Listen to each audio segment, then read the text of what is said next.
All right, we're going to explore this Algebra 1 EOC sample item. We have a question here where it says Doug has 8 square pieces of wood. Each piece of wood has a side length of s centimeters. The total area of all 8 pieces of wood is 200 square centimeters. Create a quadratic equation Doug can use to find the side length of each piece of wood. So we need to pick out what we're trying to do here. So our goal is to find the side length. So we need to pick a letter that we want to represent side length. So I'm just going to put an S. Okay. What do we know? We know we have 8 square pieces. So sometimes it helps to draw a picture. Okay. It says each piece of wood has a side length of S. So if I have one piece of wood, it means every side is S. Okay, we have 8 of them total. So whatever we get for one of these, we're going to have to multiply by 8. It says the total area of all 8 pieces of wood is 200 square centimeters. So when we think about area for a square, I would multiply the two sides together. And that's going to give me S squared. Okay, that would be 1 square.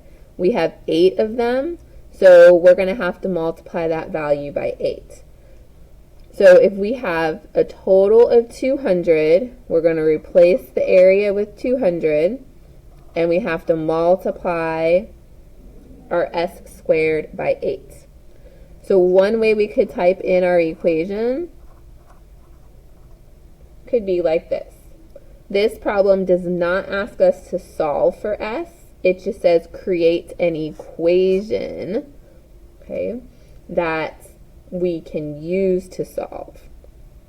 So this would be our final solution. Now if you typed it in the other way, if you said 8s squared equals 200, that's acceptable too. It means the same thing.